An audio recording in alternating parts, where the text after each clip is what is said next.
किसी ने बड़े कमाल की बात कही है कि यूं तो रक्तदान और कन्यादान महान दान है, लेकिन आज के जमाने में वक्त दान भी अपने आप में बहुत बड़ा दान है।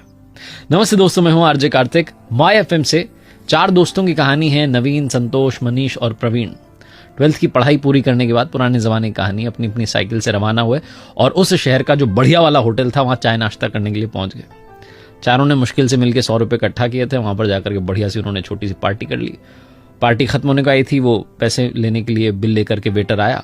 तभी चारों के बीच में एक डिस्कशन शुरू हुआ कि आज से 40 साल के बाद में हम चारों फिर से मिलेंगे। तब तक नहीं मिलेंगे, 40 साल के बाद में मिलेंगे और इसी होटल में मिलेंगे और पार्टी करेंगे, और उस दिन जो सबसे आखिरी में आएगा उसको बिल के पैसे देने। चारों ने कहा वो बहुत बढ़िया, बहुत बढ़िया। वो बच्चों वाली शर्त लगती, वो लग गई। तो 40 साल के बाद मिलने का डिसाइड हुआ। वो जो वेटर था वो सारी बात सुन रहा था। उसने कहा ठीक है, अगर आप 40 साल बाद आते हैं और मैं यहीं रहा तो मैं भी आपकी वो 40 साल बाद वाली पार्टी देखना चाहूंगा। 40 साल कब बीत गए मालूम नहीं चला। पूरे शहर का नक्शा बदल गया, मल्टी स्टोरी बिल्डिंग बन गई, फ्लाईओवर बन गए, सब कुछ चेंज हो गया। और चारों दोस्त जो थे उनकी जिंदगी तो कंप्लीटली अलग अलग हो चुकी थी। कोई इंजीनियरिंग के लिए दूसरे शहर में चला गया था, कोई सरकारी कॉलेज में दाखिला ले रहा था, कोई अपना बिजनेस शुरू कर चुका था। सब ने अपनी अपनी जो है जिंदगी जीना शुरू कर दिया था और जिंदगी में बहुत आगे बढ़ चुके थे।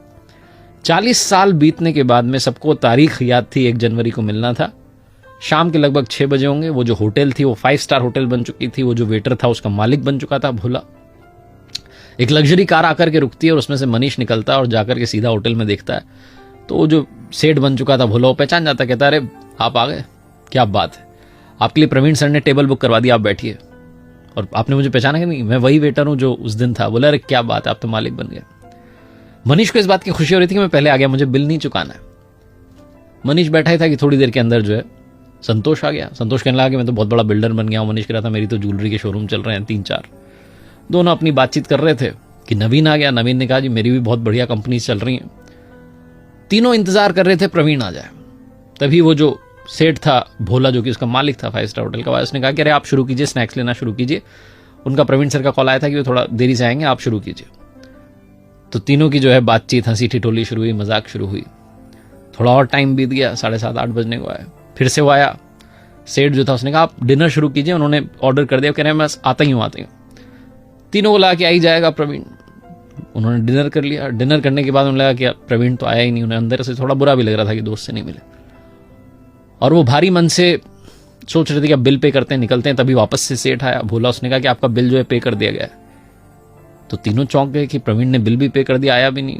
बाहर निकलने ही वाले थे कि गेट पर एक लड़का जो है गाड़ी में से उतरता है, दौड़ के आता है और इनके चरण छू लेता है, इनको प्रणाम करके कहता है अंकल नमस्ते, मैं आपके दोस्त प्रवीण जी का बेटा हूं। मेरे पिता जो हैं शिक्षक बन गए थे और मुझे इस काबिल बनाया कि मैं इस शहर का कलेक्टर बन गया।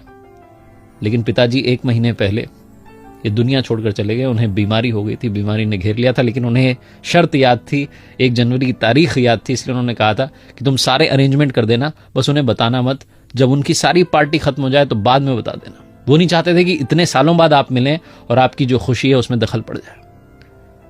तीनों दोस्त रोने लग गए। उन्हें समझ में नहीं आया कि कैसे रिएक्ट करें। ये छोटी सी कहानी आपकी हमारी जिंदगी की कहानी बनती जा रही है। आप में और हम में से बहुत सारे लोग अपनों से मिलना बंद कर देते हैं, इंतजार कर रहे होते हैं कभी किसी सेलिब्रेशन का। यूं ही अपनों से मिलना शुरू कर दीजिए, क्योंकि क्या पता कब कौन हमें छोड़ करके चला जाए। आदमी वाकई जो है पानी का बुलबुला है। छोटी सी कहानी जिसका सार ये समझाता है कि वक्त बिताइए अपनों के साथ में। ये जो वक्त दान है ये आज के जमाने का बहुत बड़ा दान है।